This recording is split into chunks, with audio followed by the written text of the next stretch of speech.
So it says I'm live. I'm not going to keep this like this, but.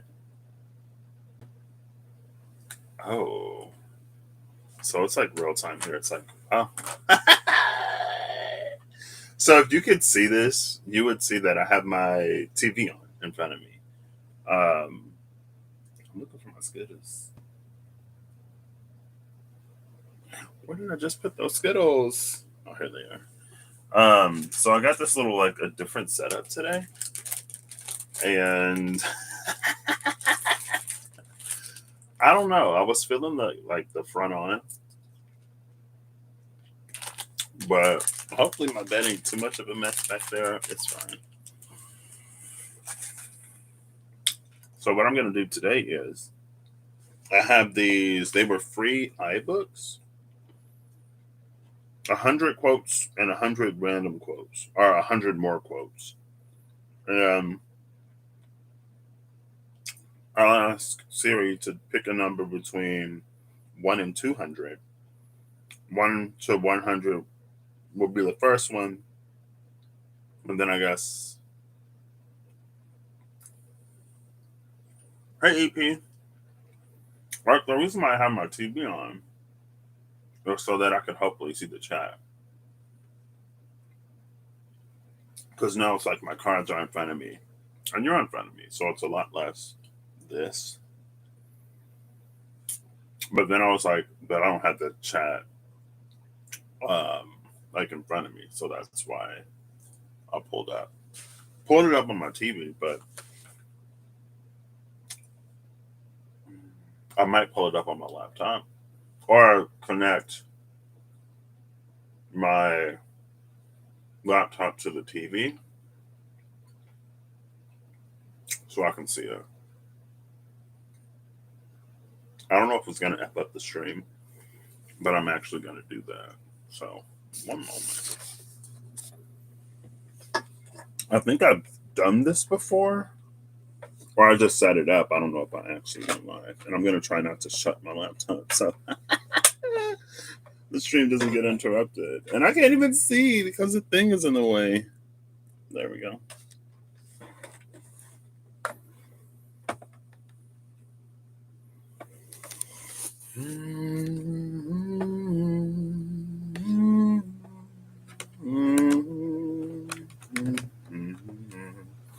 What I don't want to do though is F up the USB for the camera because I'm not using a program. So, girl, why you do this?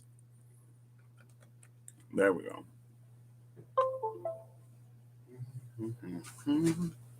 And then I'm actually going to end this. And I'm going to come over here, pull my laptop up here. The camera is still blue, so I'm assuming I'm still recording. There we go. Ooh, I like that. Okay. Now I can see me, and I can see the chats. All right, so I have this book. I don't know why I wanted to do it like this today. A little bit more front on. Oh, you can see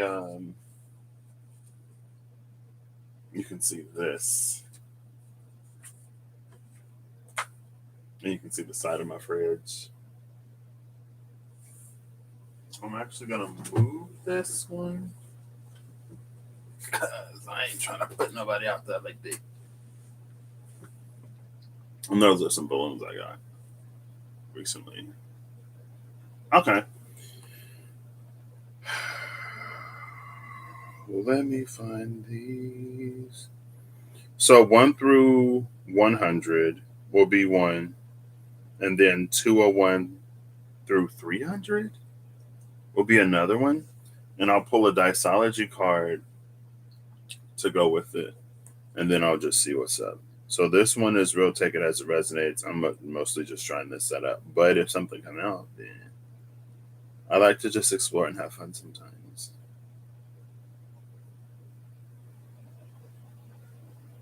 Rise of the Dragons, what's this? I was just like going for free books at one point because I was like, I want to get into reading more. Y'all see that Rise of the Dragons? I never read it. Here it is. 100 quotes to make you think, and another 100 quotes to make you think. So I'm going to pop these open so they'll pop up in my like recently viewed and they'll be easier to access. I also have, what's this? The Dark Realm, some Feyland, whatever. How to Babysit a Changeling.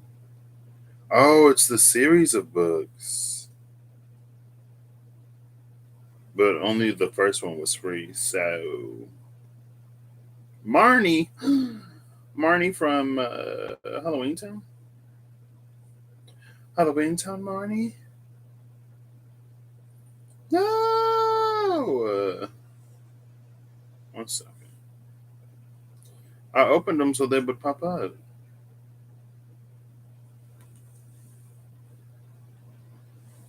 And they did not.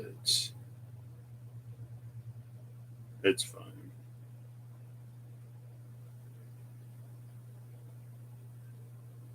Oh, here they are. Well, here's one of them.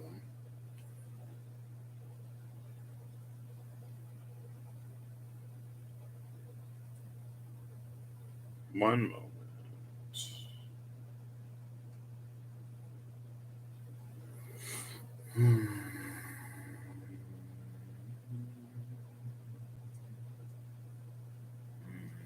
I feel like I need to improve my posture. This is like way. Well, I guess this isn't necessarily any closer to the camera than I usually am. It's actually further, but maybe since it's like further, you see more. I don't know. I feel a little exposed. I feel a little raw, a little vulnerable.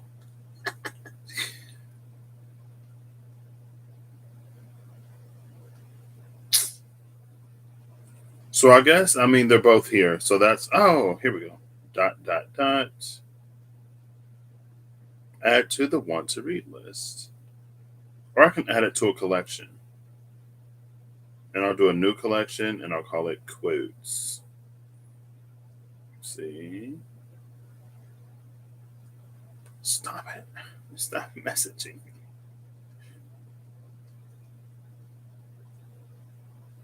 Because that works, right? 1 to 100, and then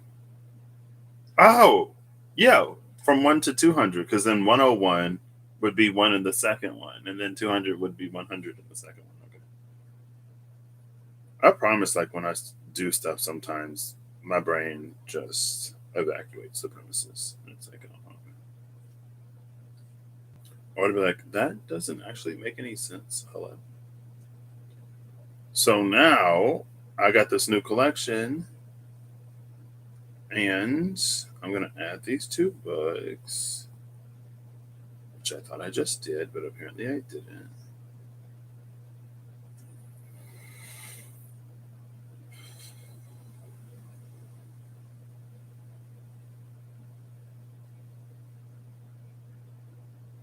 There we go. Okay. Now I have them both in my collection. These are the 2 I'm using. They were free when I first started when I started using the iBooks app. Back when it was iBooks, now it's just like books. And I was like, oh, I want to get into reading because reading would be cute. I read these, but I didn't read much of anything else. So, all right, let's see. Hey Siri, choose a random number between 1 and 200. A random number between 1 and 200 is 19. 19. There's that number again. Oh, so yesterday, after I ended the video here, I kept pulling. And the energy that came out was one that was very self directed. The Six of Swords and the Queen of Wands made an appearance when I was putting the Weaver Tarot away. The Six of Swords came out, the Sovereign of Wands was at the bottom of the deck, and then I pulled the In Between Tarot and the Spirit Keepers Tarot. I also pulled the After Tarot. Um, And at the bottom of the deck, in the in between tarot, was the Queen of Wands into the King of Wands. And at the bottom of the deck of the Spirit Keeper's tarot was that Six of Swords. So that Queen of Wands, Six of Swords energy popped up twice.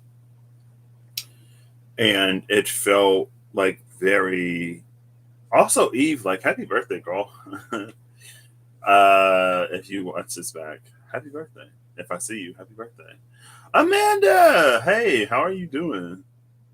I feel like you just like be out witnessing the magic of the animals and the unicorns. And how are you?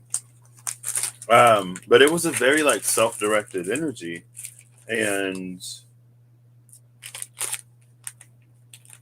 it felt like a sheer thinning fluid. It felt like a sheer thinning energy.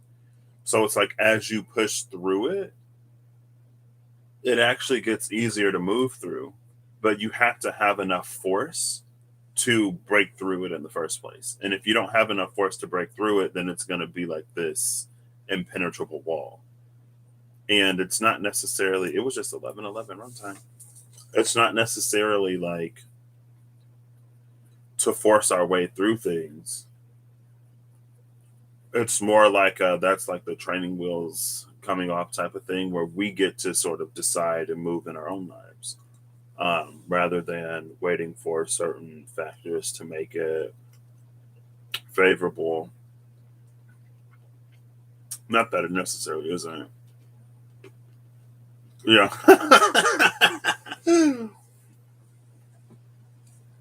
I wonder, I think there are some horses nearby. I want to go to, I'm supposed to be going to get some clothes for work and get some Indian food while we over there. It's going to be so good. But the garlic naans were like not as big as they was in another place. I was like, and it was like, what, $4? Anyway, I'm excited for the good food. I'm excited to get some more clothes. How have you been? But yeah, I think that's why like a lot of stuff in this space lately seems to be like being whole within self, being healed within self, and no longer sort of putting it in this unattainable, unreachable category. Because what comes after that is that ruler of coins play. The play that was at the bottom of the deck with the ruler of coins that was once you get a feel for everything, then you just get to like move. And it's like ruler of coins, but sovereign of wands. Who was that? Nearly awakened hidden power. That's why it's almost to be like indestructible or imperturbable.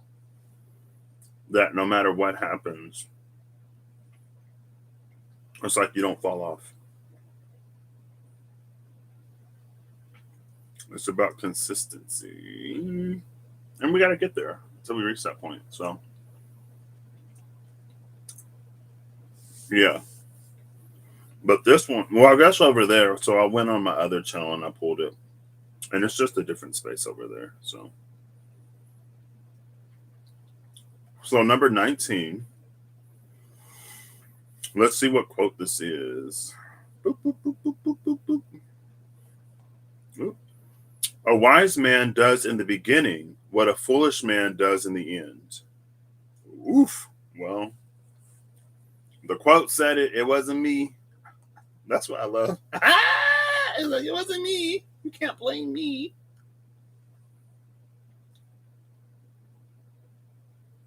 Oh, no, that's not what I wanted. Oh, wait, I can keep pressing it. Boop, boop, boop, boop. There we go. And then you can see 20. If you can't see the bright side of life, polish the dull side. There you go. You see that? So it's not me. That's number 19. Siri said it. A wise man does in the beginning what a foolish man does in the end. And I feel like It's trying to make us wiser to the point. Well, that's the point where we get where like we just do stuff in the beginning, right? So we don't have to keep experiencing the same. Where we don't have to keep experiencing hurt and pain and trauma in dark nights. We don't have to keep experiencing dark nights in order to push us forward into something or in order to get us to move in some way. And that's the thing about the Sovereign of Wands is that she moves through. And it's Aries, Taurus, and I want to say like Capricorn energy for some reason. It's Aries in its cardinality, it's Taurus in its fixedness. And then I guess it's Capricorn because of what that creates the foundation for within your life and within your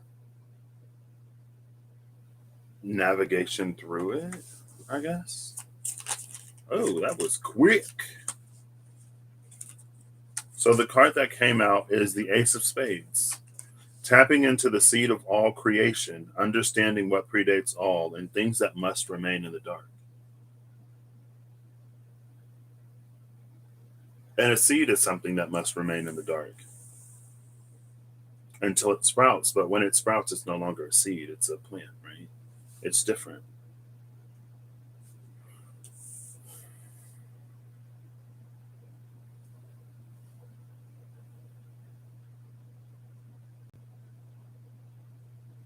And it feels like it's very like ship metaphor because it feels like there's the person and the thing, what the main mast, I don't know boats, but the main mast with the like the lookout thingy and the person with like the whatever's in it.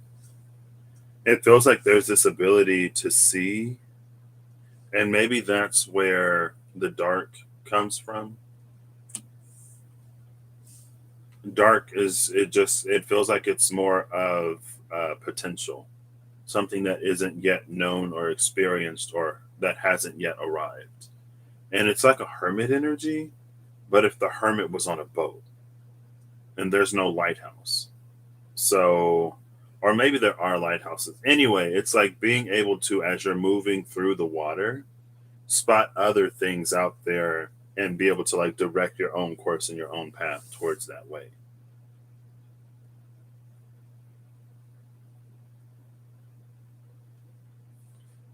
Bottom of the deck is a shift in the wind, a leaf caught in an eddy, and the birth of a new language.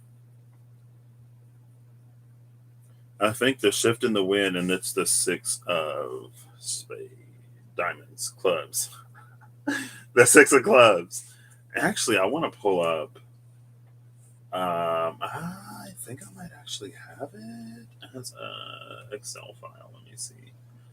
Let me see real quick because I wrote down all the Lenormand correspondences, and I wanted to go back through and like come up with some for the 2 through the 5 in every suit because I think the 2 through the 5 don't have a Lenormand correspondence. So I gotta like look over. I don't know if I'll ever do this setup. I don't know when I'll do this setup again because it stands literally like right in front of my TV. So, but I may be relocating here soon-ish. Honestly, like one of the things I'm most excited about if I do relocate is getting a Roomba. I want some Crocs. I want a Roomba, and that's pretty much it.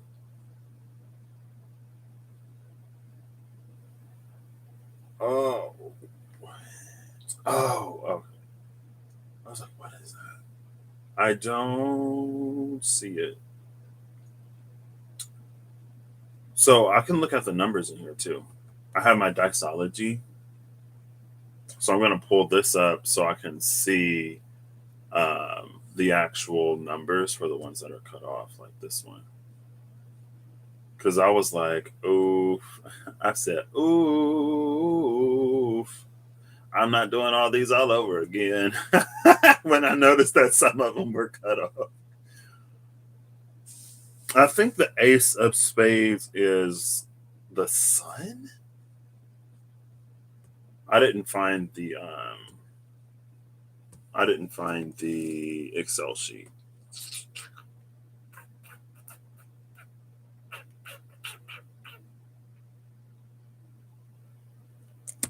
There we go. It's right here. The Norman correspondences to playing cards. Lenormand suits. Lenormand. Spades are. Yeah, it's the 6 through the ace. So the 2 through the 5 is what. The ace of spades is the woman. The ace of clubs is the sun. The ace of diamonds is the sun. Okay. Oh, wow. This is the woman. The man came out last time with the ace of hearts. Okay. I don't remember what that one was about. Oh, that was the one that was like with the 3 of spades into the ace of hearts, and it was a thing that had been healed or whatever.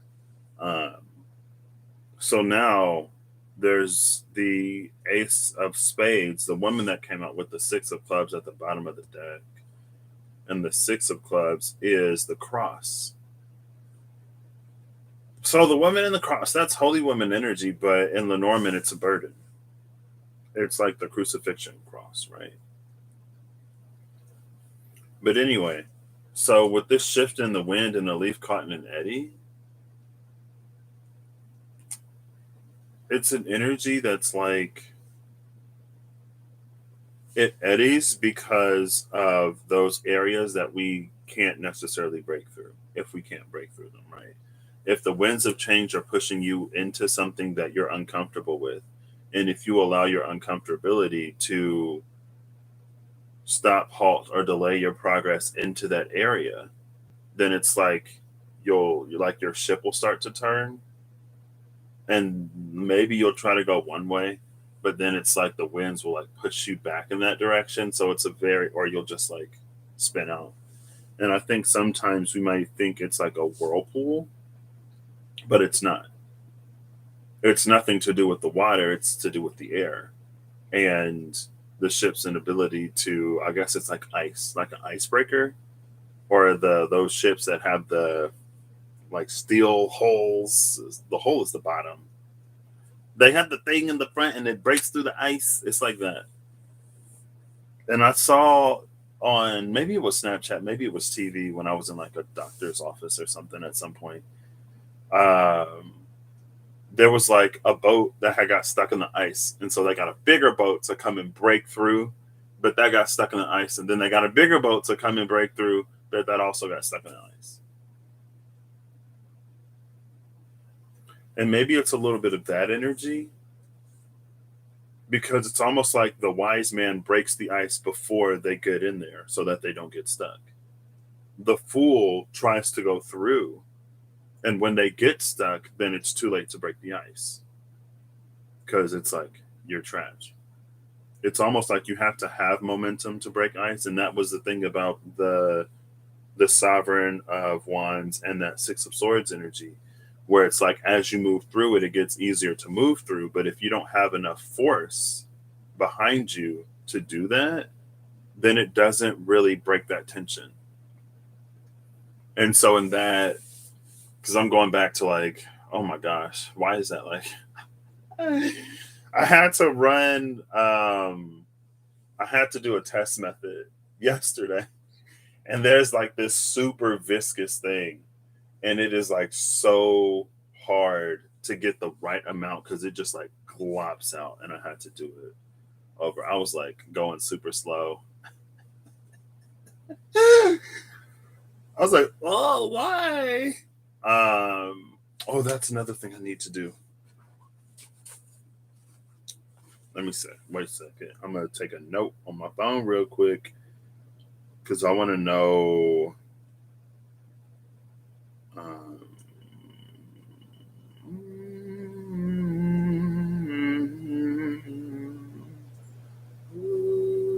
it's so interesting, all the little things that I guess I'm like noticing. Also, like I want to be more social at work, but I'm a little awkward because I'm just like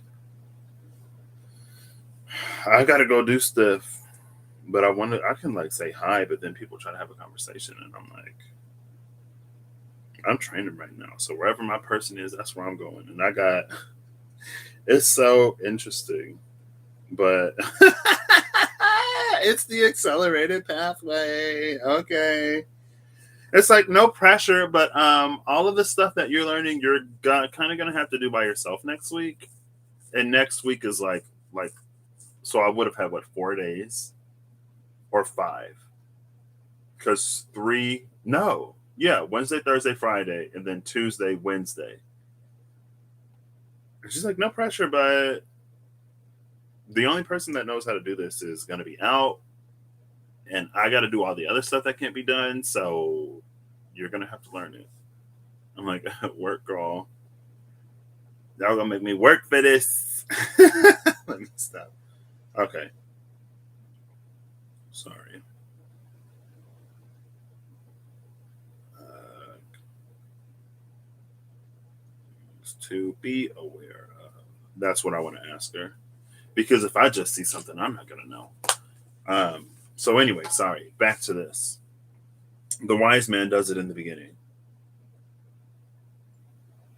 And there are some things, it's like there's a certain it almost feels like a certain subtlety, but it's not really subtle. There's just like resistance and stuff that gets us to like not do those things that we or it's like if we can get away with not doing it, then we won't do it. But then a situation occurs and we need to have it done, right? Like if the divine is telling you to do this, do that, or do whatever, and you don't, and then later something happens, you're like, man, I wish I would have did that when I had the first thought to, because I would have been better prepared for this. And that goes back to the thing. And it was like it's not necessarily that like if you haven't been on it that you won't be able to do it, but when you get more practice, it decreases the size of the fool's leap. Right now, you don't have to leap like several circumferences of the earth to get where you want to go. It becomes like more and more and more and more of the next step. Um, but if you haven't been moving, that doesn't mean that you won't clear it, right? You can be even more the one than the one, and you can clear the leap on your first try. And they're like, "Oh, he's the one. Is he gonna do it?" And then he fell. He fell, and someone was like, "Well, everyone falls, but you don't have to." I mean, if you believe that you will, and you have to whatever, then I guess you will. But that's also the thing about beliefs is that there still needs to be something of substance behind it. Like if you believe you can fly, doesn't necessarily like give you the ability to. But if you've been like getting your legs and your arms up or whatever, then you will. Well, thank you, Amanda. I'm trying. She gave me a notepad, and I'm like, I wrote notes, but if I'm in the moment, like taking notes takes me out of the moment and it distracts me. And like having the notes helps for the things that I forget, but I learn better when I'm just in it. And I'm like, oh, okay. And she's like, are you like, hey, you have any questions on anything? I'm like, no, not really. It's like, it ain't bad. It's a lot more writing than I thought. And my hand started to cramp a little bit the other day. And it's a lot of like semi awkward, like bending because I'm a little taller. And so, like, I gotta sit in the chair unless I want my back to be at like 60 degrees. Yeah, I can be like that too. I'm like, I don't know what I ate for breakfast, but I was like, did I eat breakfast today? Hey Siri, choose a random number between 1 and 200. A random number between 1 and 200 is 191. 191. So we're going for the 19 one, which is judgment. 1 after 19. But let's see, 191. So that's in the second book, and it's number 91. Oh, I forgot they're already numbered from 1 to 200, or from 101 to 200. I forgot about that. Look at that. Oh, wait, is there more than 200? No, there's not. That's 205. Are those like bonus quotes or something? Hello? I'm confused. I said 1 to 200 though, so whatever's in those bonus. Well, let me stop. Let me not be like that. Yeah, there are 5 more bonus quotes.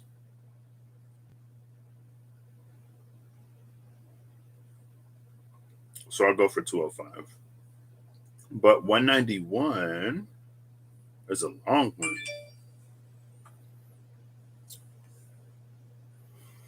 You can always tell who the pioneers are because they have arrows in their back and are lying face down in the dirt. It is they that change the world. Remember, it is only when people criticize you that you are doing something right and taking others out of their comfort zone.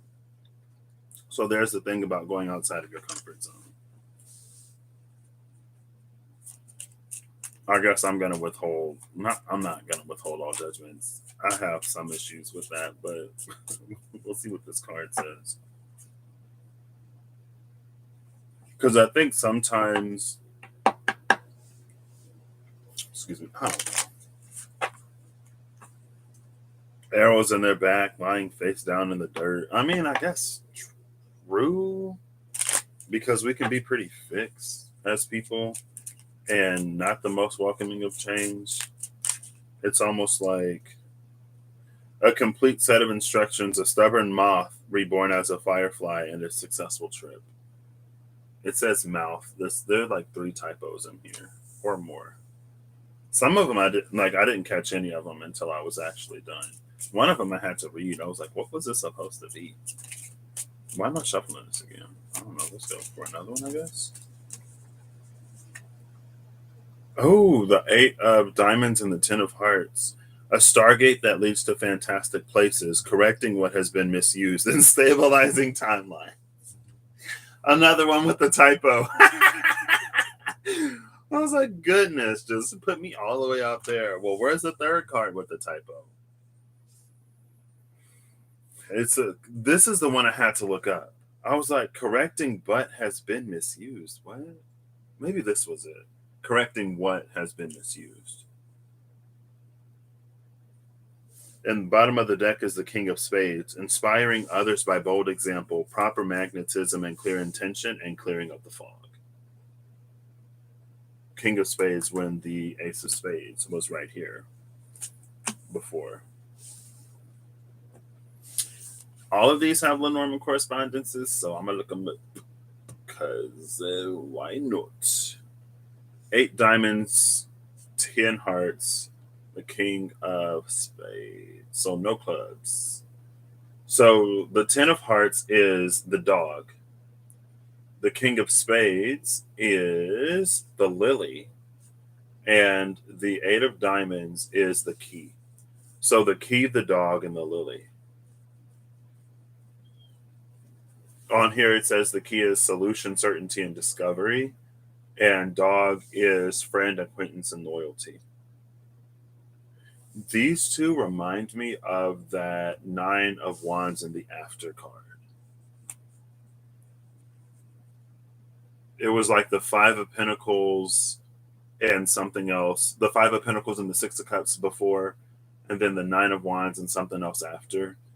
And it was an energy. But I was like, I guess I was thinking about it, or it just came to me. It's like it felt like that 9 of wands was something that was always there. Like in the 9 of wands after, there are 2 people there. It's not just one person doing it all by themselves. And maybe that goes for this pioneer energy. But it's like the other person was there the entire time. Corey, hey. Speaking of pioneers, the other person was there the whole time. The first person was just so caught up in their own world and their own stuff that they didn't notice it. And then one day it's like, whoa, like, where'd you come from? And it's like, I'm the girl that sat next to you in history in the 4th grade, and math in the 5th grade, and social studies in the 7th grade. And I was like, what? You've been with me throughout all of school? I've never noticed you. It's like, but I've noticed you. So, sorry. Kizzy Cat. Wait, is your birthday coming up soon? Maybe you said your birthday was. Shayna had. It wasn't William Shatner. Was it William Shatner? Shayna had somebody. Somebody had. Not The Rock. Yes, your birthday is coming up soon. The 10th. Okay. Happy early birthday. I was like, I know somebody's birthday is coming up. How you doing? How are y'all doing? So it's that energy. Oh, a successful trip and this Stargate that leads to fantastic places. That's cute. It feels like there's an energy here.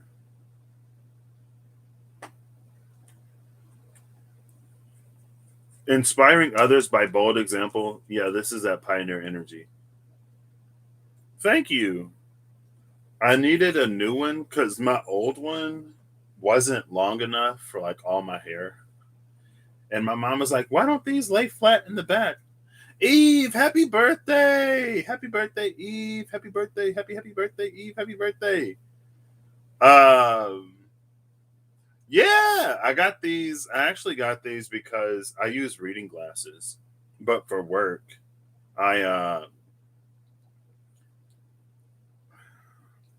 I could get these covered, and so I was like, well, because they were like, do you need any like thing to help you with work? And I was like I use reading glasses right now, but besides that, I don't need much of anything if I can get some reading glasses.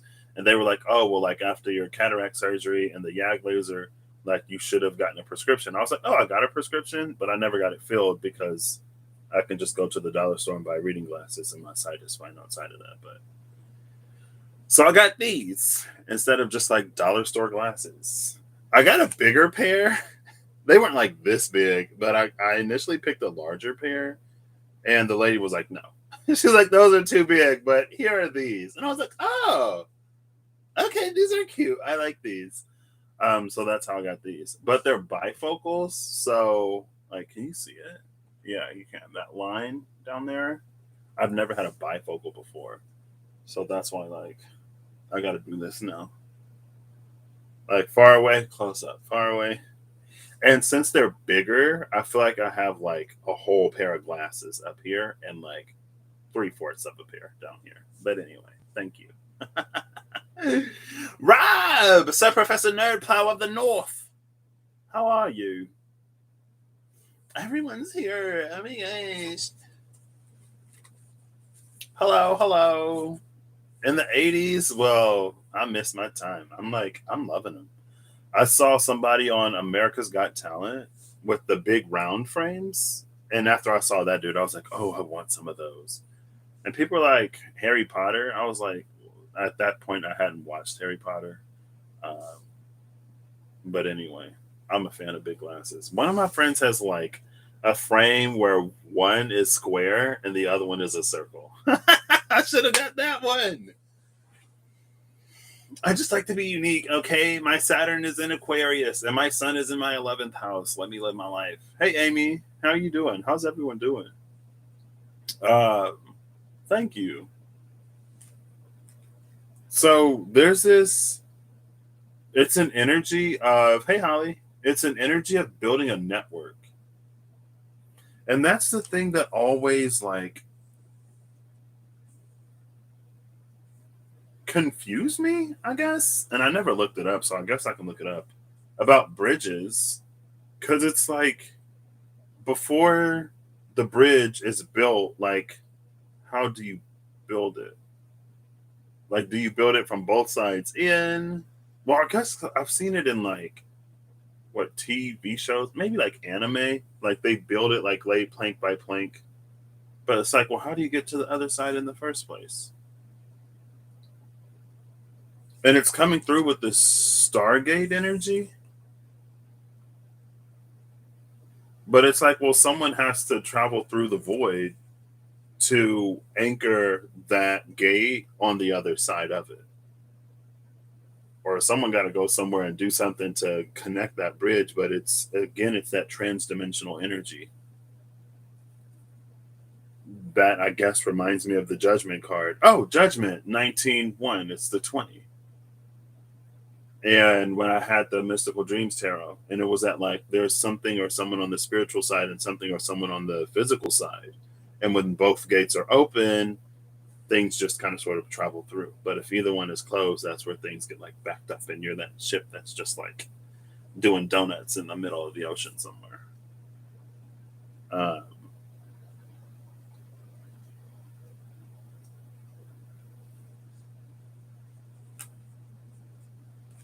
there is this like awkward distance though, where it's like not close enough and not far enough, where I'm just like, I feel like I can see better without the glasses. So I got like a trifocal. I got above the glasses, the top part, and the bottom part. Anyway.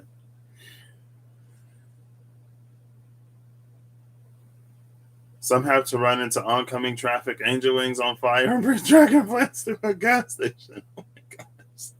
It almost reminds me of The Magicians a little bit.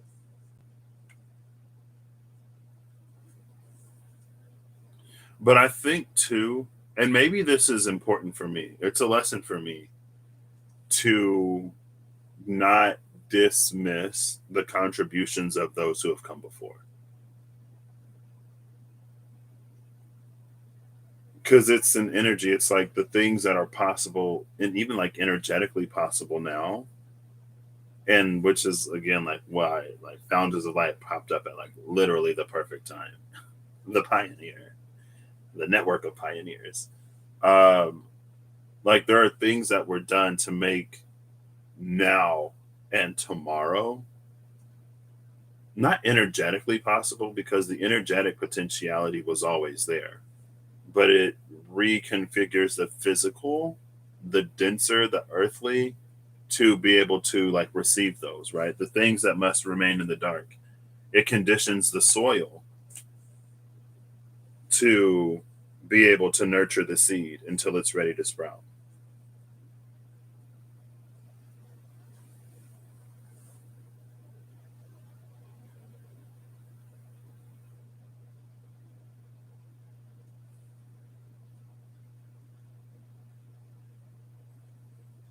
And the thing about the stubborn moth that's reborn as a firefly, it's like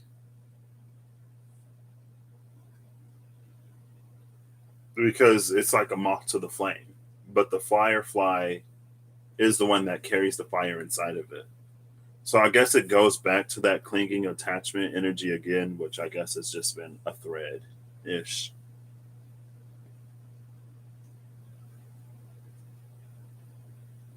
Or it's like with the hermit's lantern,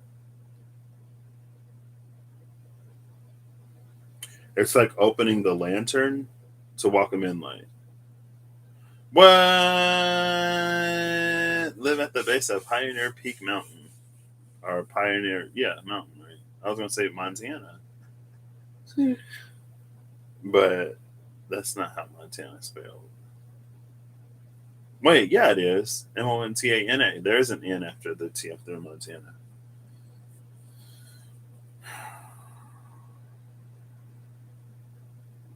I think another thing, like with this 10 of hearts, correcting what has been misused is always important. Oh, yeah. Anyway, the reason why I got this one is because it was like the only one that was bigger. So, not the only one, but I was like, and it had a print. So I was like, okay. And I did like the black and gold, as you can see. Black stars, gold stars, and congratulations in between. Black star, gold star, congratulations. My aunt got those for me, and this candle that I still haven't lit. Because it said to cut the wick to 1/4 of an inch before you light it. As a belated graduation, And she just so happened to drop it off. I think it was a Friday before I started my first day, so last Friday. And then my mom was like, "Did you know that black and gold are his school colors?" And she was like, "What? I wasn't even thinking about that." So yeah, Boiler Up Mountain just outside of Anchorage. Gotcha.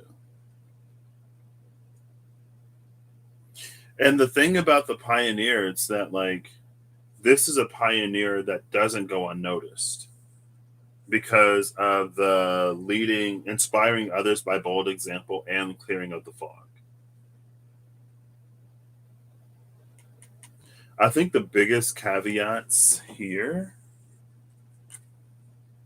or what can make this energy the most difficult to not do properly, the biggest like hangups would be correcting what has been misused and that proper magnetism and clear intention. It feels like the proper magnetism is the most difficult part of that, honestly. The clear intention is like you can have a good intention, but if your actions don't align with it, it's very much like the road to hell is paved with good intentions. It's like, oh, but I didn't mean to. I didn't. It's like, okay, well, not a lot of people mean to get up and do it, get up and do whatever, but it happens. So.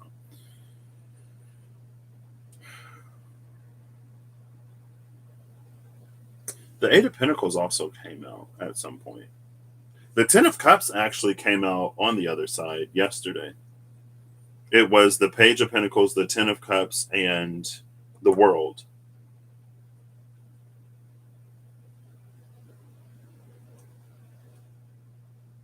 And maybe it's like a cargo ship that has to break through the ice because it feels like it's pulling something behind it. But again, like with that pioneer energy, it's not very surprising, especially because of it's like someone who pulls the collective in tow.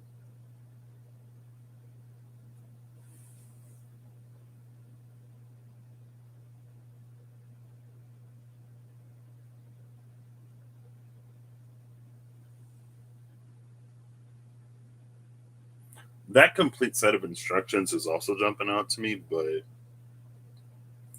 so one more time, you can always tell who the pioneers are because they have arrows in their back and are lying face down in the dirt. It is they that change the world. Remember, it is only when people criticize you that you are doing something right and taking others out of their comfort zone. I think though that like you can be a pioneer and not be like face down in the dirt. But I guess that's my own personal opinion.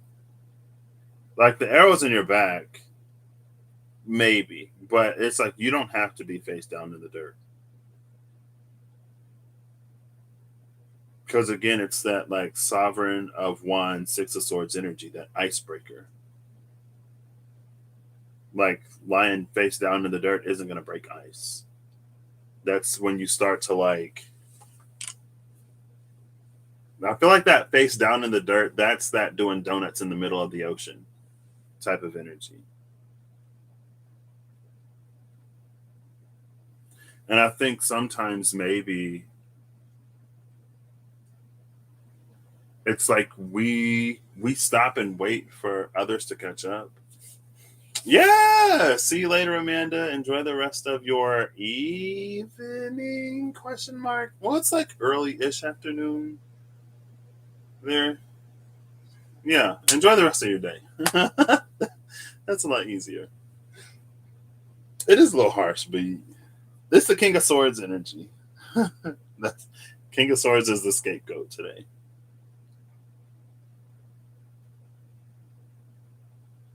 But it's like that's what it's about, putting us in a position again where it's like we can break through the ice. Our internal fire isn't going to die. The thing with the Hermit's lantern, like it felt like it was opening its lantern and light was coming into it. And so I don't know how that happens like without a black hole. But it's not something that like drains light from other things.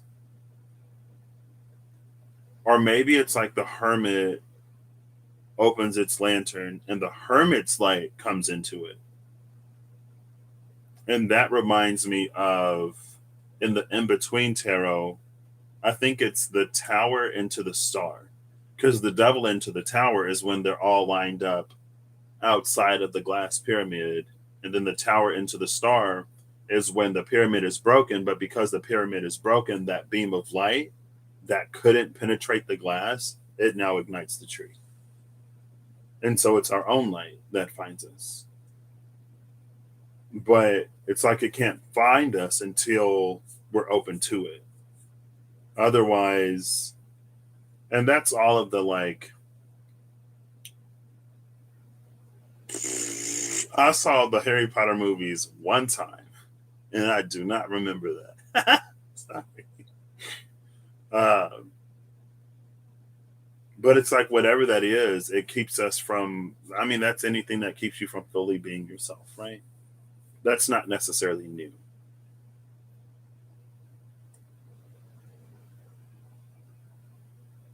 And maybe that's what that periscoping energy is. It's like if you're in the fog, maybe the fog doesn't clear. And that's another energy that came out yesterday because the devil card was at the bottom of the deck in the after tarot. And it's like the lovers are still chained up, they're not free. Nothing in their external necessarily changed. The world didn't all of a sudden realign and reconfigure itself to be easier, to make their journey any easier. But they found their way in it. And it's like because they found their way in it, they're indestructible. They've been through the worst of the worst and found substantial stability in that. Stability that can withhold all, or that can withstand all of that, but one that's also like a foundation that's also solid enough to expand upon. And that's the one where like the devil's like mad because it's like, what? They're down there having fun. They figured it out. And it's like about making those choices. You can make the choice even if you aren't out of that situation. And it's the energy of the shortcut. It's because you make those choices and decisions when your world didn't change that now your world has to change because of universal cosmic major arcana justice that adjusts to your choices and decisions. And so maybe the pioneer that's laying face down on the back is like the old version of that pioneer. It's like it shed its skin. And like that's just, the old husk of what that pioneer used to be, or who that pioneer used to be, or whatever. But anyway, it's like as the ship would attach to the hermit's lantern, it's like it opens its cage and the light goes out into the fog. And you follow the light to get to the next like light. So it's like this network of lights in the fog. So it's like the fog doesn't lift, but it clears in the sense of your ability to navigate it. Like it no longer impacts your ability to navigate or to get where you're going. It's a very arc energy. And I'll do one more because I'm at like 54 minutes almost. Yes? Question mark. uh for everyone who knows Harry Potter, I'm sure they know what you're talking about. And I'm sure they would agree. I'm like, I do remember the part where everyone was like finding out what their Patronus is. And then I think someone was like, what did they call them? They weren't like soul eaters or something like that. Oh wow, Holly. The Death Eaters, what were they? The whatevers that you use that your Patronus protects you from. They were like, what if your Patronus is one of those? I was like, ooh, I don't know. All those Harry Potter things that I barely understand or don't understand at all. Hey Siri, choose a random number between 1 and 205. A random number between 1 and 205 is 160. 160. Speaking of towers,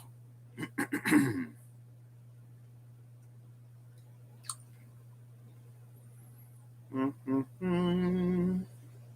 I just saw woohoo.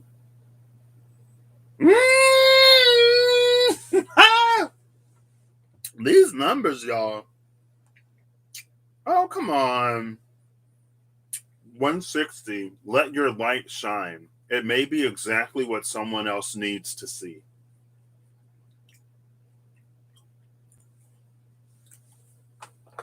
So you see it, let your light shine. It might be exactly what someone else needs to see.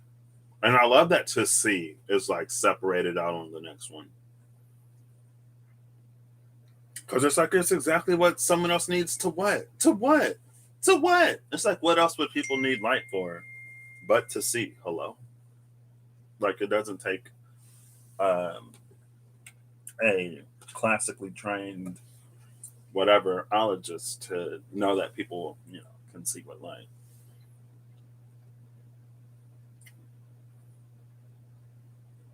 Well, here it is all in one. I love that. Because here's the pioneer.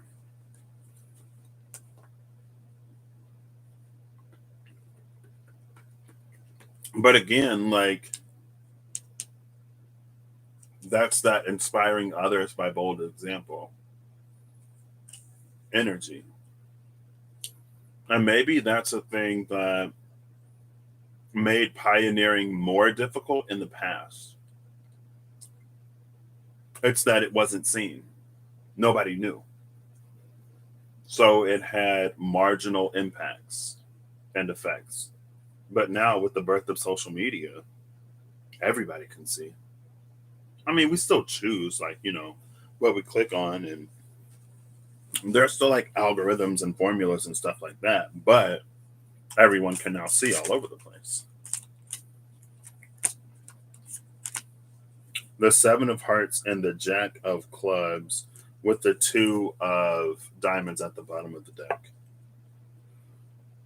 The two of pentacles came out in the after card on top of the 10 of hearts. And the two of pentacles in the after is the one who was holding them long enough for the ship to actually arrive.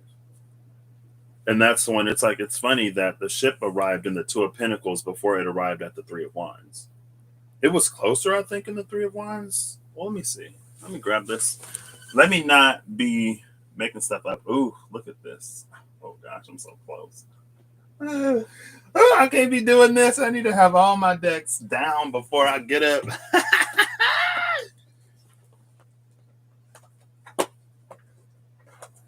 Oop, oop. Ouch.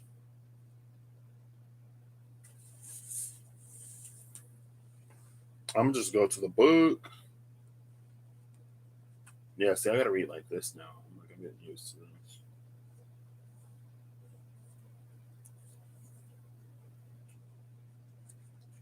Oh, there's the world. Yeah, see, in the three of wands, dude's still waiting. You see that right there? He's still waiting. And then in the two of pentacles,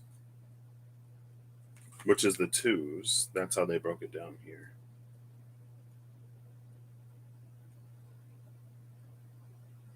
In the two of pentacles, you can see that like people are disembarking from the boat, like it literally landed. So it's found, it's like it's created in the balance. Those pathways are established in the middle of the storm. If you're waiting for the storm to be over, that's like, if you're flying in somewhere and they're like, oh, we can't land because of the conditions. So we're going to have to circle around until the storm clears. It's like, well, you'll be in that holding pattern for a minute. But that's what makes the shortcut is because it doesn't wait. It doesn't wait for its life to be over because it didn't want to. So anyway, let's see what the seven of hearts and the jack of clubs are. And then I'll show you all what they are. Seven of hearts is the tree. The Jack of Clubs is the whip.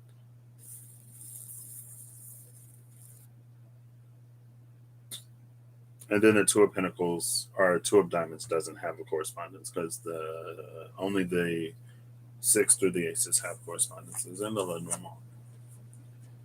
So, a favorable turn of fortune, a powerful message duly received. 17, 10, 10, 8, 5, and 1. Actually, I wanted to look at some of these numbers, but I ended up getting too many cards. The Sage of Souls was literally on the first one, the 77. 77 is the Sage of Souls.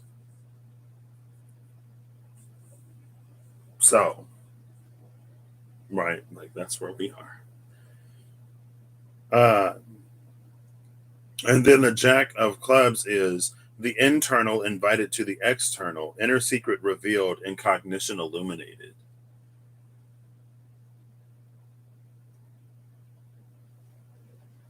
There we go. And I wanted to put these where it didn't, because the way the dice fell out, it's not complete because there were only 6 dice. There are only 6 dice. But it's almost a like tree of life configuration. And then the other one, it's almost like a 3 if you look at the dice.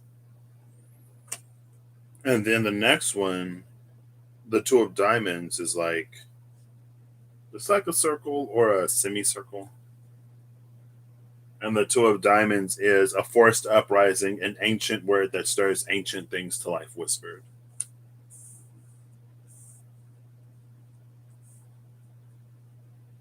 What I do like is because at the bottom we started with the 6 of Clubs and we worked to the 7 of Hearts, right? The change in the wind and the leaf caught in an eddy, but then here's a favorable turn of fortune. So both of those sort of have those changing movement energies. A powerful message duly received. And again, it's with that don't be afraid to let your light shine because it may be exactly what others need to see. Let your light shine. It may be exactly what someone else needs to see.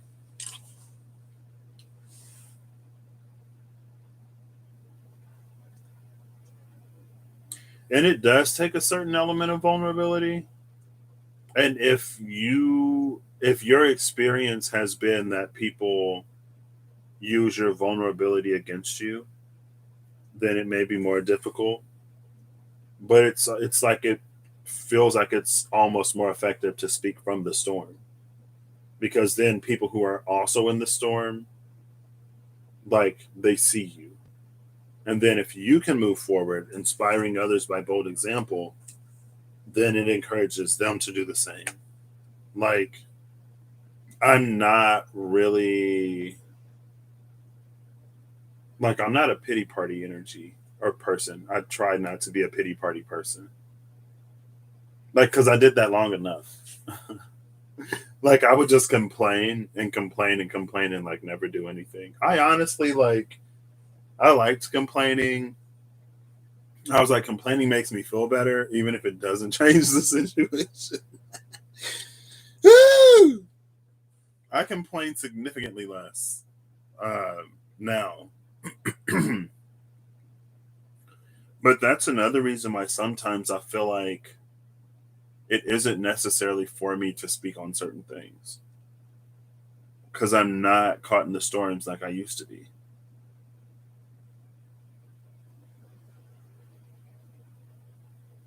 And I think a lot of times as people we're like, oh, but like I want to get it right first. I want to be out of it first. I want to be like good. Like I want to make it and then like tell people. And there's a place for that too, of course, right? There's a place for a lot of things, if not everything.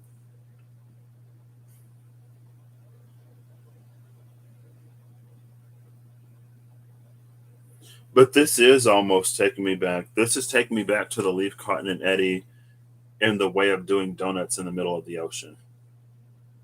Because it feels like there's this favorable turn of events, like things go your way and then something happens. And I feel like that's cognition illuminated.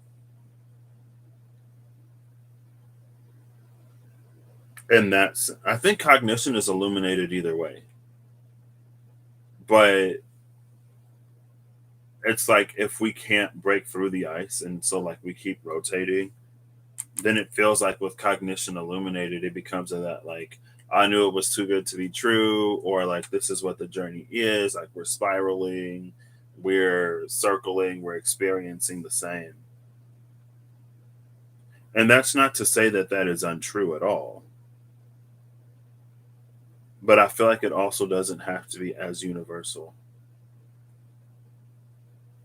as we make it to be sometimes. I don't think that has to be true for the entirety of the journey. I think we can reach the point where we no longer sort of like do donuts and spin out. And it's that queen, it's that sovereign of wands energy that makes her way through or makes their way through with the six of swords. It breaks through the ice. But again, it's like there's a certain amount of um, fortitude and stability and endurance and momentum that you have to break the ice. And again, like going back to, and the force did come out yesterday at some point, because here's that forced uprising, and it goes back to this energy, and maybe it was these two. It goes back to the shortcut. It's like you fix the scales of justice by changing how you interact with or perceive or behave. The situation doesn't necessarily always change at the same point in time, but it feels like that forced uprising is when you move in a way that now your universe, now spirit has to give you something different.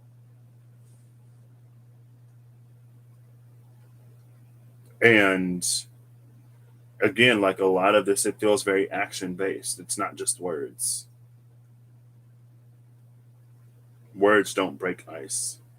Words, as an air energy, just make it's like it makes it colder, it makes it harder, it makes ice bigger.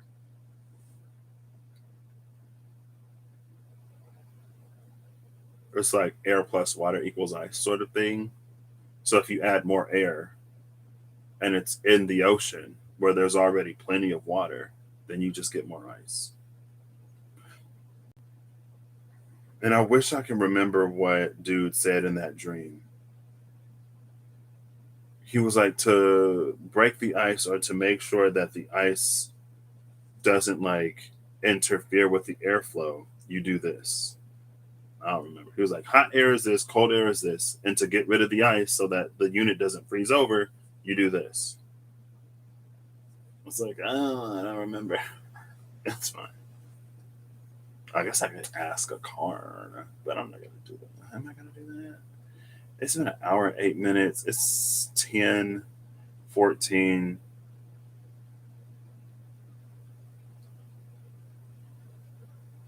Oh! So before I started this live, that one Britney Spears song where she's like, "Let me break the ice" was in my mind, and I was like, "Okay," but now I'm like, "Oh, icebreakers! All right." Oh, that's the title, Icebreakers. I'm a icebreaker. Sorry. Oh, nice. I do really like this, like front on. I just don't really have the space to do it. But I guess that was a lie because I'm doing it right now. And the space didn't change. But, well, no, I've had this for a minute and I could have used the camera that I had before. So I do have new technologies. It wouldn't have been in this level of quality necessarily. But it's like I could have done this before. I just reconfigured the space. Breaking the ice. And it feels like in this way, fire doesn't melt ice either. Or fire doesn't break ice. Fire melts ice. And I guess there's a little bit it's like fire and ice isn't the alchemy that you think it is. Like all fire does is it changes the state of the water, but the water is still water. It's not alchemy if the thing is still what the thing was. It's just in a different form. It's in a different state, but it's the same thing. Fire can turn it to gas, water vapor, but it's still water. Now, when the fire starts to strip the hydrogen off of the OH, and you get a peroxide, hydrogen peroxide, and a hydrogen atom. Yeah, what's hydronium, or is that OH minus? I don't remember. Hydronium is H3O plus.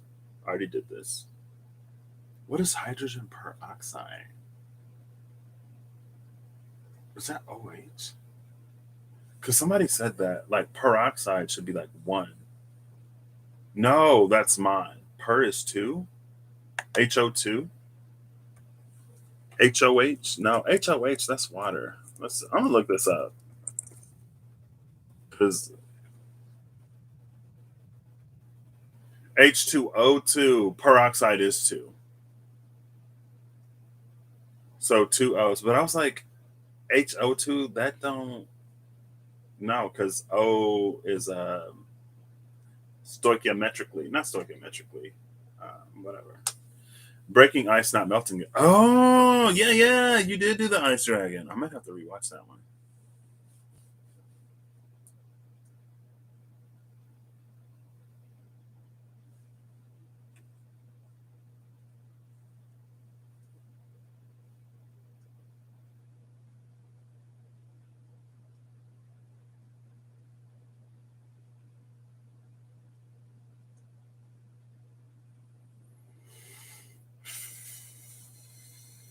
Breaking the ice. Okay.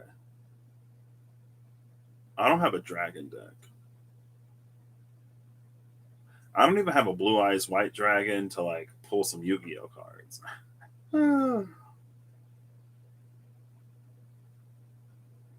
I haven't used the Tarot of Dreams in a while. Oh, but then I'd have to stand back up. I ain't trying to be all up in the camera like that. I have the After Tarot right here. So we're gonna go with this one. Thank you. Thank you. Thank you. Yes. I was like, I really don't want to have to stand up again. All up in the camera.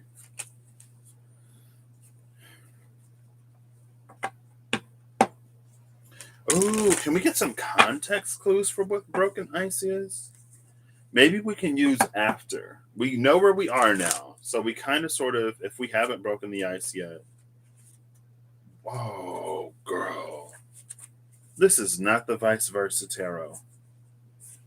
Why I got card backs popping up? I don't even have the vice versa out anymore. I'll put it away. I should have kept it, do like a low Scarabeo.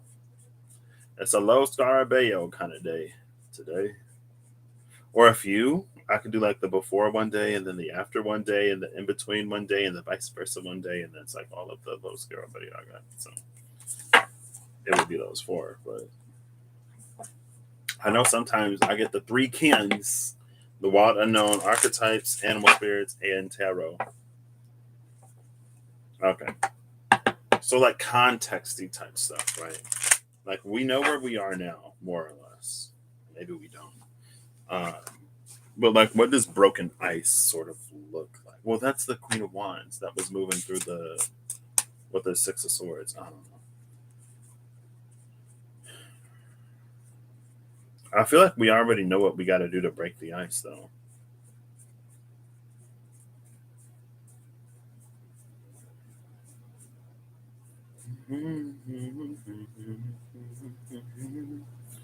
It's just like it's time. It's time to do and be all the things that we've been working so hard for, and that y'all have been working so hard for. Because again, like I just started. not too long ago. Not that I ain't been putting in work as well, but there's people who've been doing it a lot longer and doing way more. The Fool. Ooh! That dog is like, see, I told you. You was not the Road Runner, girl. You ain't Bugs Bunny. You ain't Looney Tunes. You're gonna fall. Gravity is real. And the Fool is still like high off the opium in that poppy. Let me stop. So the Ace of Pentacles came out with the Moon.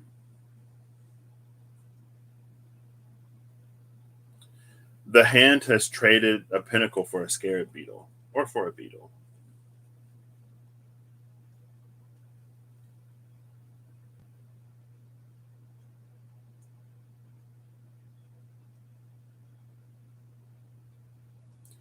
It feels like the lobster, and lobsters represent. It's interesting because I feel like usually I see a crab on the Moon card, but in this deck, it's a lobster.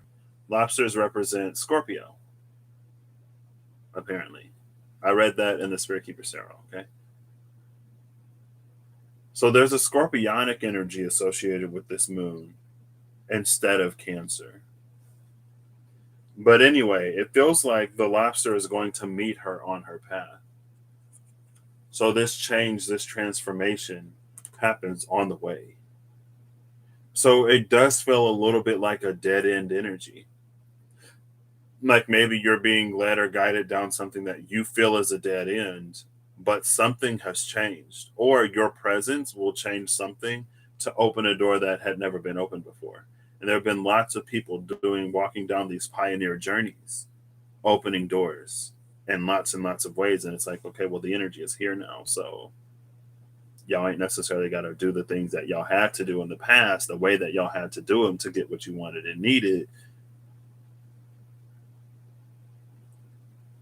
But with the scarab, it's like we have to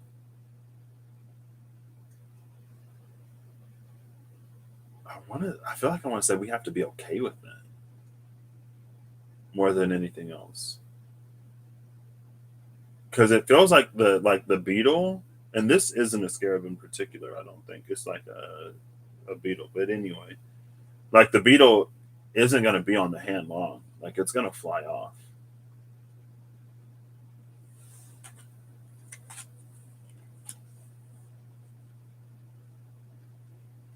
And maybe it's an energy, it's like the only way through the ice is through the ice. Like there are barking dogs, harsh moons, and scary lobsters. The person is facing the lobster. It looks like the person is looking at the lobster. The moon is looking at the person. The dogs are looking at the person. The lobster is looking at the person.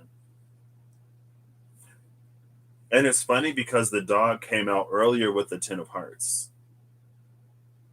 But this could be the space of like things that we're loyal to at detriment to ourselves. Because look at these dogs.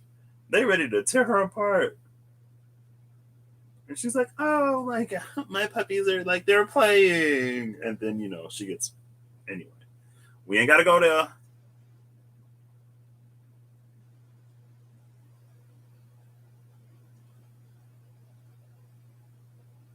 And it almost feels like behind those pillars in the moon card, everything is a lot more straightforward. It feels like in front of the pillars or between the pillars and this body of water, nothing is necessarily linear. Like we see a little bit of the path, and I say that because it almost looks like I'm trying to see if this will focus. Hello, I wish I could force you to focus. I'm trying to see if there's like there is a path under her feet, but if you could see it, it also like it shoots off to the right. It looks like, or maybe that's just grass. I can't tell like if there's a path under her feet. It felt like it shot off to the right. It feels like there's a lot more choice out here. Oh, there you go. So I guess that is a little bit of a path. but it feels like the path is a lot wider, or it's a lot more noticeable um, before here. And like that's the sun back there.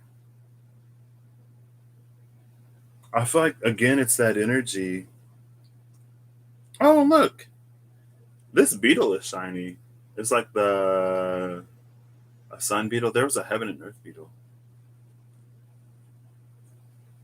I think Eve, like, excuse me.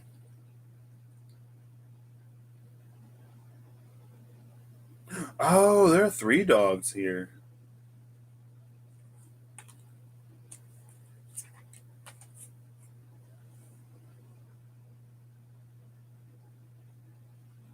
I don't know.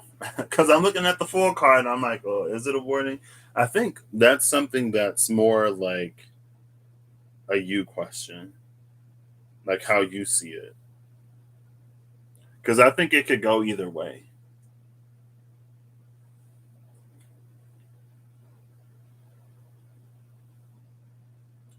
And I would be tempted to say that this isn't about divine detours. Because it feels like, and within the context of this reading in particular, especially, a divine detour is anything that happens when it's like when our boat starts to turn because we can't break through the ice. So we try to go in a different direction. But then when the winds of change push us back in that same direction, like that's the divine detour to get your boat pointing back in the direction that it's supposed to go. But if you just break through the ice, there's no need to detour. And so it's like if you get off path, you can be detoured back to where you're supposed to go. But with the Sovereign of Wands and the Six of Swords, it's about eliminating the need for those detours. Because again, at first, the wise man does the first time in the beginning what the fool does at the end. The wise man listens to the dog before he's dangling from the cliff and he's lost all of his tools. But the fool after is like, oh, well, maybe I can't fly. And then the Queen of Cups is behind the fool. But in the Queen of Cups, oh, this is a story. Yeah, this is a little story. Are all of the aces holding animals? They done dropped the wand for an animal. Maybe they're like, okay, they didn't get it with aces, so let's try animal medicine. Let's try animal spirits. Let's try totem animals. Let's try something else. Because when it was just this, they weren't getting it. Let's try to give them something a little bit more tangible. Maybe that'll help. So there's this Queen of Cups, Six of Swords, and Ten of Swords behind this fool. It feels like in the Queen of Cups, her land is starting to dry up. And so she has to move somewhere else. But it almost feels like it's reading this way, up to the fool. Yeah, because then this is what happens, potentially. It's like something happened and the rain stopped falling when this person was lost. And so they had to sort of like move because, again, it's like her lands were drying up. I'm like holding it out here so I can see it because I literally have the camera right in front of me. So I can see it. I guess I could do this. Like, it's drying up. It feels like this used to be like a lake or something. Like the water used to be all the way up here. And then like this part was submerged. This part was under the water, but it's been drying up.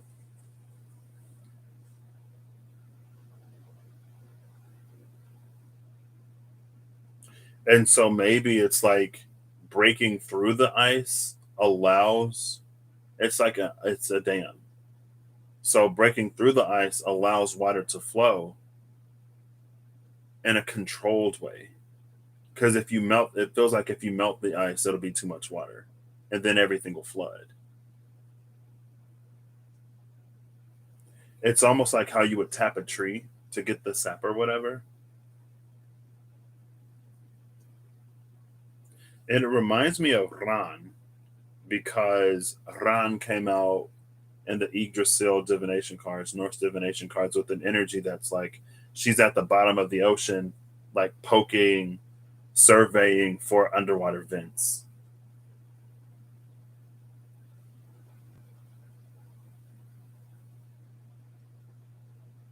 Oh yeah. And also that thing about words being air, air that just like makes the ice even like more icy, or it makes the ice more dangerous because it's more jagged and sharp, or just it gets thicker, it hardens, it makes it harder to break through. That's this energy with the air here. It's like because the well was running dry, we try to get creative with beliefs and things like that to convince our bodies. It's a very it's like psychosomatic, right? It's like, well, if you don't think that you're hungry, then you won't be hungry. And you cannot be hungry, but if your body doesn't get the vitamins and nutrients that it needs, it's going to rot away. Like you're going to waste away. You cannot feel the hunger, sure. You can even not feel the pain. But like it's atrophying, it's decaying, it's dying. And that's what this leads to. It's that sort of the lack of substance in a lot of things.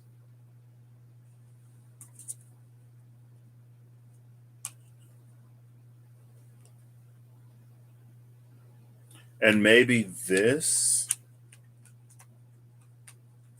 it's like this way when someone else guides her and leads her. It's like, well, what happens if the guide is taken out? What happens if the guide dies? Then, like, are you just like lost out there?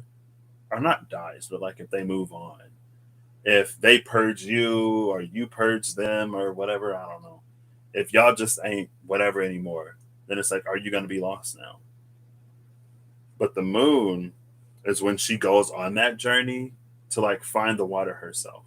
And again, it's like on this side of these towers, things are a lot more wild or feral or a lot less predictable. But when she gets there, she meets all of these transformations along the way. And she becomes an empress.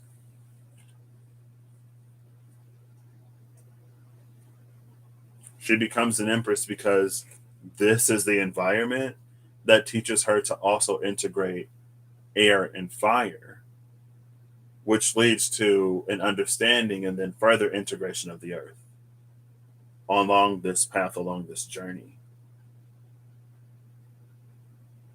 And it's like if she would have only stayed here, again, like air doesn't help the water melt, it only freezes it more.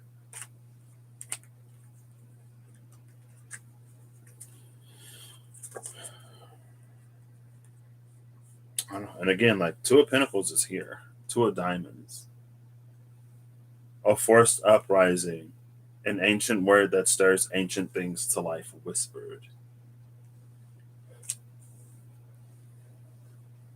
And I feel like this came out last year at some point, and it was like the Eight of Pentacles with the Knight of Pentacles, and it's like if your external environment, if the reality around you is your gauge for how well you're doing spiritually,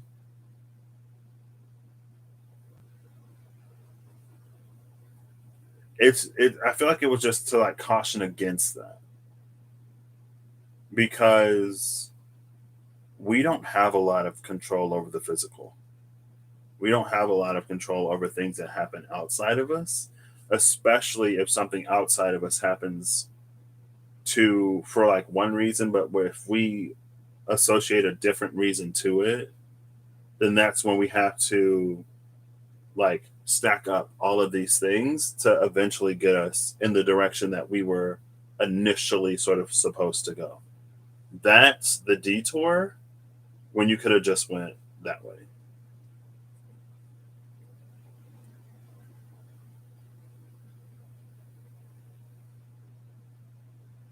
And again, it's like, you know, the world is in someone else's hands.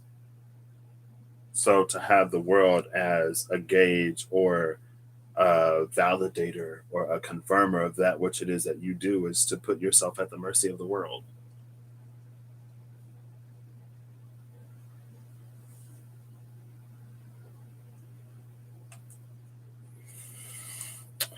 But one interesting thing is there's a 1, 2, 3 here between the ace of spades, the 2 of diamonds, and the king of spades.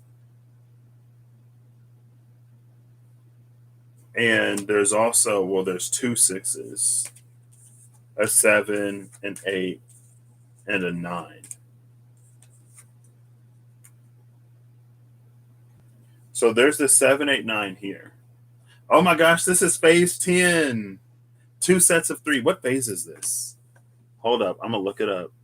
I love phase 10. This might be like phase 2. Oh, phase 10 rules. Just list them out for me. Just list them out, please. Or not the rules, but like, the different phases. 2 sets of 3 is a phase. I think it's like phase 3 or it's like phase 2 or phase 3. 2 sets of 3 is literally phase 1. Never mind. We're on phase 1 out of 10 phases. Oh gosh, it's like you wish you were at step 2 or 3. You're still at step 1.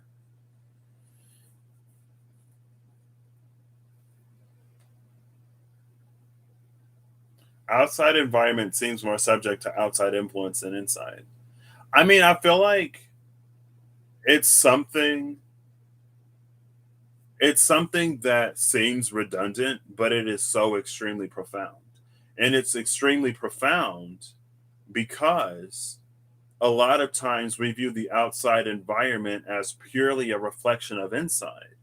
And so, in a lot of lines of belief, the outside environment is more subjected to or completely controlled by inside.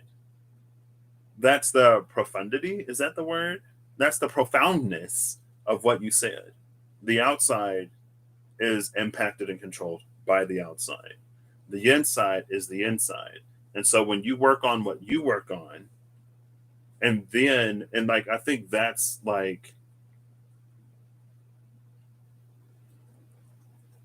that energy of like fixing the scales of justice in a way.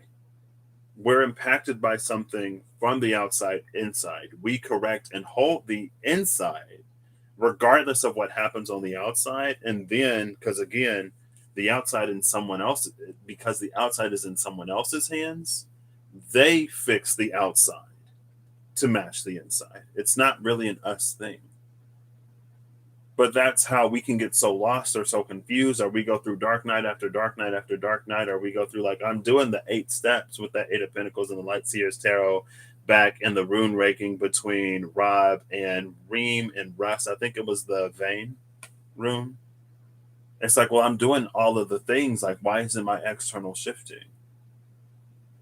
And it's like, well, if you're doing internal things for an external response, is it really an internal thing, or is it an external thing that you're trying to make internal to make something happen on the external?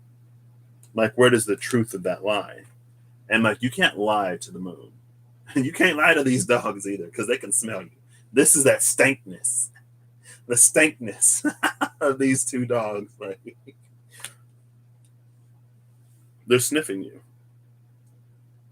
And it's like, a test isn't a test if it doesn't test you. Right? A challenge isn't a challenge if it's not difficult or hard or challenging. Now it's just something else. And that's the power of the Sovereign of Wands into that 6 of Swords. It's an energy that cannot be tested. And it cannot be challenged. And it's not that it can't be challenged or tested because it's so full of itself in an egoic way. It just knows who it is. So in that, it is sort of egoic, but in a different way. So anyway, this is literally phase 1. Oh, no. I'm done. This is 2 runs. This ain't 2 sets. It's all the same number. There isn't a phase for 2 runs. All of the runs are paired with So I guess this is an alternate. We're going to an alternate phase 10. We're going stage 10, where there's 10 stages. Stage 1 would be 2 runs of 3. Stage 2 was a run of 3 and a set of 4. So you basically switch the sets for the runs, because these are 2 runs. They're not 2 sets. Sets are the same numbers. Runs are consecutive numbers. So we have 2 runs of 3 here. And it's almost like with the 6, you can make this into a run of 4, but you get to choose which 6 energy you want to be in. You can be in the eternal invited to the external inner secret revealed and cognition illuminated, or you can be in a shift in the wind, a lift caught in an eddy, and the birth of a new language. It feels like this energy is actually progressive.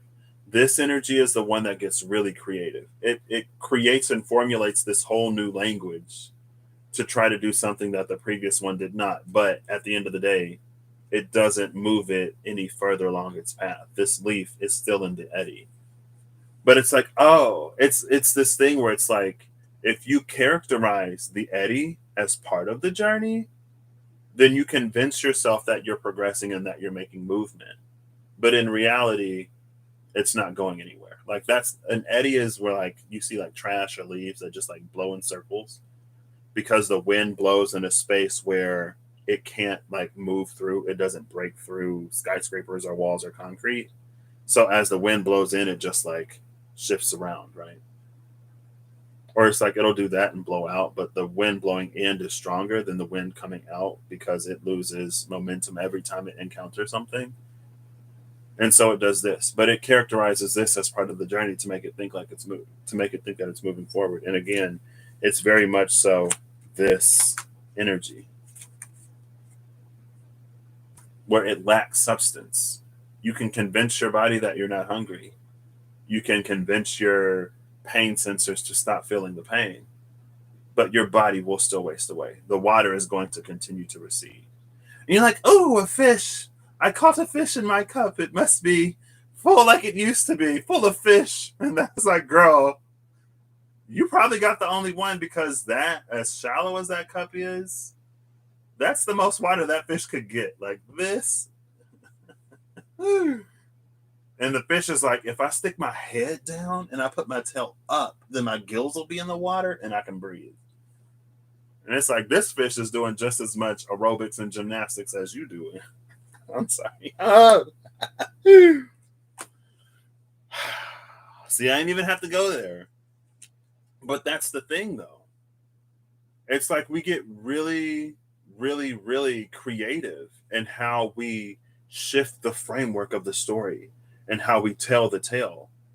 But that's the thing about history and tellings versus like actual events, because the sequence of events doesn't change. And that's the thing with the mind, right? 6 of swords, 6 of cups.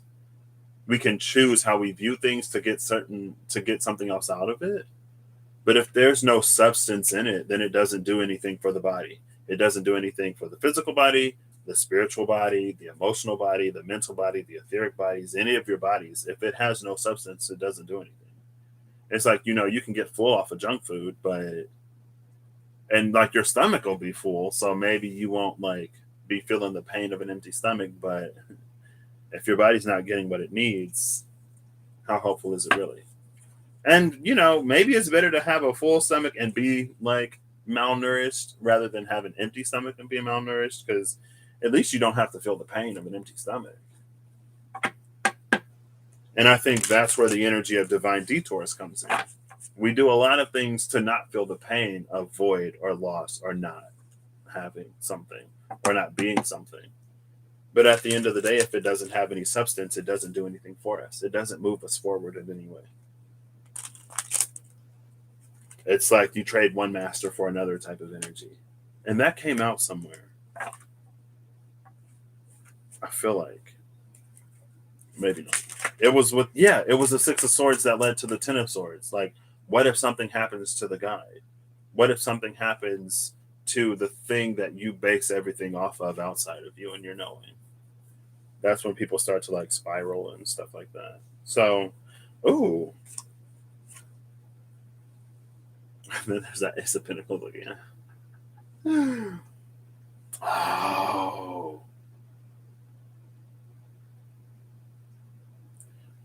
The page picks it up or receives it. The queen offers it back.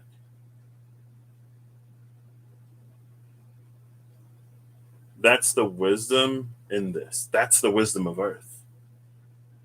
To continue to receive, you have to give. And that, it was in one of the quotes. It was one of the bonus ones.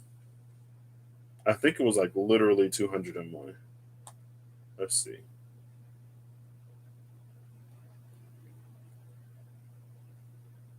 The real secret of happiness is not what you have or what you receive, it's what you share.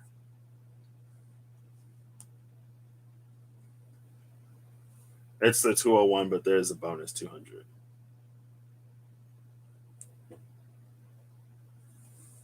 And I feel like, I mean, old earth energy was amassing, was accumulating, was more and more and more and more and more. But it feels like there's an energy of decay in that because things are only good for so long. It's like the manna, right? When it rained manna, when the Israelites were in the desert, and then like on Sundays, because I guess that was back in the Sabbath days where you don't do anything on Sunday. And they're like, well, if we want to eat on Sunday, we got to save bread from Saturday. But the bread would spoil overnight. And it's decayed the emotional, spiritual bodies, the pursuit of wealth. And that's another thing with that Queen of Cups. It's like she's not in the watery realms in a watery way. She's in the watery realm.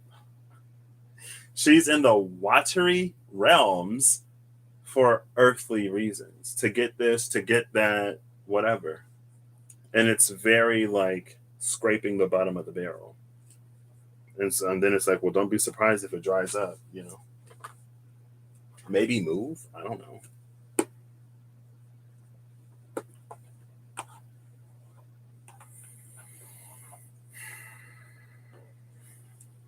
And then, you know, if you got that ice breaking ship, you can have a cruise liner with that Pioneer. You can have a cruise liner with that when other people see your light energy. And you don't have to worry about the Titanic, or you don't have to worry about any icebergs in a Titanic situation because you're like, okay, well. You're like, all right, everyone, you can proceed to the observation deck if you would like to see some of the new features that we installed post Titanic Earth. And it just breaks through the iceberg. And it's like it creates a cave, it creates a tunnel in the iceberg. And then other people ride by and they're like, whoa, like, look at that natural formation. What? And it's like, no, that ain't natural. That's somebody who knew what they were doing. And like everything else is preserved. And again, I feel like that's the difference between like breaking through ice and melting ice. Because when you melt ice, like everything, when you break through the ice, it's like the ice is preserved outside of the path that you broke through. And so if like polar bears, not polar bears, oh yeah, because they don't swim forever, or if like penguins or seals or whatever need to get out of the water, there's some ice for them to get out of the water because, you know, if you melt all the ice, then it's going to be some very full walruses and sharks and whoever else eat them animals that can't go in the water or that don't move as fast on the land, that can't go on the land, or that don't move as fast on land as like the smaller ones do, right? I think I saw a video of like a penguin being chased by a leopard seal or something. And it's like, well, if you melt the ice, that penguin ain't got a chance. But anyway, it preserves the overall integrity of the iceberg, but it also allows you to pass through it. And then over time, it could like fill back up. I don't know.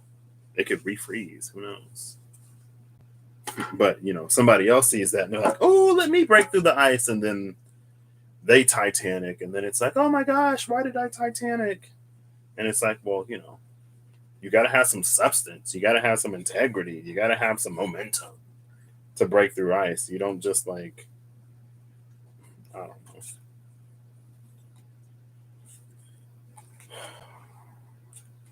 But it's all possible. It may be a little whatever, but if it's what you want, it's possible to have. It ain't necessarily going to be easy. You're not necessarily just going to affirm your way and manifest your way into it. It's probably, maybe, because I don't know everything, but it's probably going to require you to be or do more to be capable of breaking through ice. Because again, it's like words, if you add more air, it'll just freeze it, right? And even if you add hot air, there's significant enough cold air in the environment to like cancel out any effect. Oh, I love this card. So the last one that came out, Ace of Spades, the woman again, at the bottom of the deck. Tapping into the seed of all creation, understanding what predates all and things that must remain in the dark. The Six of Hearts came out, maximizing or minimizing limitation or support. Look to the root. And with this card, it's all about, this is that Six of Cups energy with like how we try to like, how the trauma filter can give us a certain sequence of events, and how the nostalgia filter can give us a certain sequence of events, but we kind of sort of lose the totality of the story. With this card, it's like, this is an energy that can be your greatest ally, or it's an energy that can be your greatest enemy. The determination of which you get is entirely on you. Look to your root, not look to the root of the situation. Look to your root and see if this is something that you're going to allow to build you up, or if it's something that's going to tear you down because you haven't dealt with, faced whatever that you've been knowing that you need to face for a minute now. And again, it's like, I know it's not easy, but there are things that just have to be done sometimes. Like, you have to do it if you don't, like, you have to do it if you want it to be done, right? And the longer you not do it, the more work you make for yourself later in your time of not doing it. The wise man does in the beginning what the fool attempts at the end. But sometimes if you wait until the end, there's just too much to humanly do. And at that point, you can ask for, I believe, right? I don't know. At that point, you can ask for assistance to help you, but it's not going to do it for you. It's going to put it back within the realm of manageability.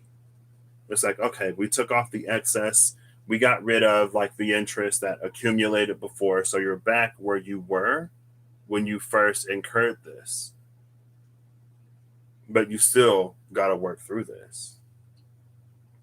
And I think a lot of times, or in a lot of ways, we grew very dependent on spirit in whatever form it takes to do all of those things for us. And so when spirit went quiet, or when spirit goes quiet, it's like, well, you should be good, more or less. But if you're, it's like, well, where do those dependencies lie? Again, it's that energy of cognition illuminated. When you hit those walls, if you break through, cognition illuminated. If you turn around, cognition illuminated. I don't know. And for me, it's just like, I don't know. And this is something within myself. Sometimes I'm just like, man, like that sounds a little whatever. I feel like that's when, like, I don't know if that's like, that's just me. That's just me. Because again, it's like, sometimes it reaches the point where you just have to do what you have to do. It doesn't matter who started it or when or why. Like, it's a time of resolution. And like finding someone or something else to blame, or someone or something else to be responsible for the resolution. Again, it's to shift. I guess it's interesting in that way, because that's something for us to resolve within ourselves. But we shift that to the external.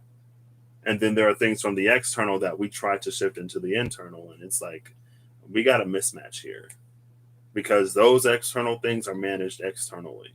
Those internal things are managed internally. So it's like now we got to go through and we got to go through the external and find the internal things, and we got to go through the internal and find the external things, and then we got to do this thing where like we're switching it out, or you end up wholly like that day out and just like crumpling under the weight of like everything.